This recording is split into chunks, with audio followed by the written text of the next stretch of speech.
So the Blunderbuss, one of the new upcoming DLC weapons for this summer update in Perilous 2, and it's a weapon for Demolitionist and support, and especially on Demolitionist is quite good. So let's go over the weapon itself. This weapon is a tier 4 weapon that weighs 7 kg, which is pretty special, especially with Demolitionist, since most other high tier weapons are very heavy, 8 kilograms or more. So, that's one thing that's very unique about this weapon. It's lighter than other weapons.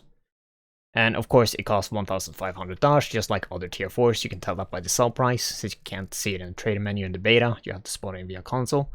And just like most other Demolitionist weapon, its ammo is quite expensive, so keep that in mind when you're buying it, and to make sure you're not just, buy the weapon and have almost no ammo when the round starts.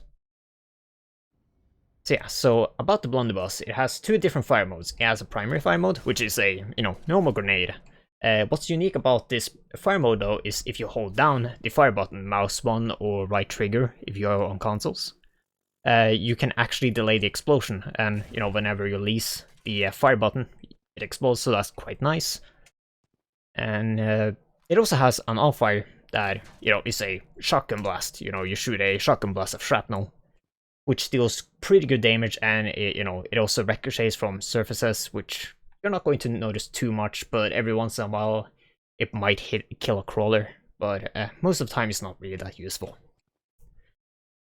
But let's go over big Zeds and how effective it against big Zeds, because that's usually what makes or breaks most weapons in this game. So at tier 4, straight up I'm going to say it's not too special at tier 4. It can 3-shot both Scrakes and Flesh Bounce at tier 4 with Demolitionist if you're using the damage skills. And when it comes to Scrakes, this is basically the best Scrake takedown you can do at tier 4. Bash, shoot it in the head, and then a third shot. You need to back off and then shoot it. And as you saw there, I got hit because you don't have enough time to shoot all 3 shots before this Scrake can attack, sadly. So at tier 4, this takedown, although it is pretty effective, it's not all that safe, since, the Scrake still have time to attack. And as you saw there, if you're at a distance because of how big the spread is, you might not actually finish off the takedown. But if you have a teammate you're communicating with, you can tell them, like, I'm going to start the takedown, can you finish it off after 2 shots or something like that, to, to help you finish it off. So yeah. And when it comes to Flesh Bounce, at tier 4, against Flesh Bounce as well, it requires 3 shots. So you can start the Flesh Bounce takedown if you're up close as well, just like the Scrake, by bashing it, shooting in the head, which, puts it into the rage animation, or it will stumble it into the rage animation. So yeah. And as you saw there, every once in a while you get the long stumble, and then you basically have all the time in the world to just finish it off.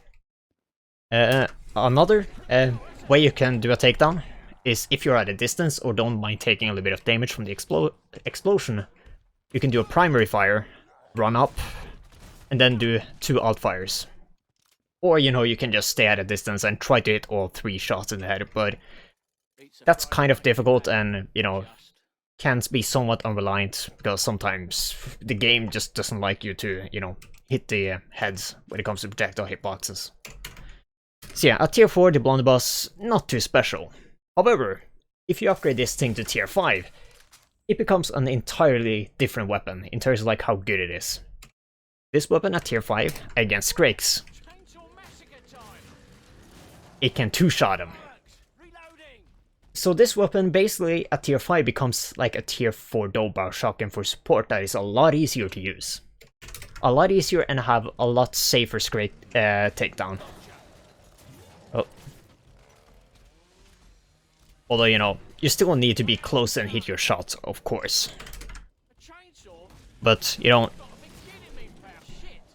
I really don't like when he actually hits the end there.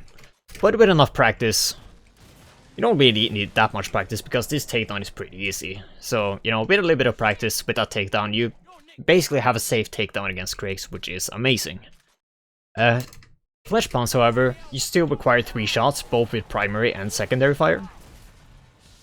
So, you still need to do the same takedowns. However, if you're only using a primary fire because the impact damage on the primary fire is slightly higher than the alt fire, What you can do against Flesh Pounce when you have it at tier 5, well, is that you simply just damage it a little bit with a different weapon, like your 9mm, and then fire 2 shots in its head with the a primary fire.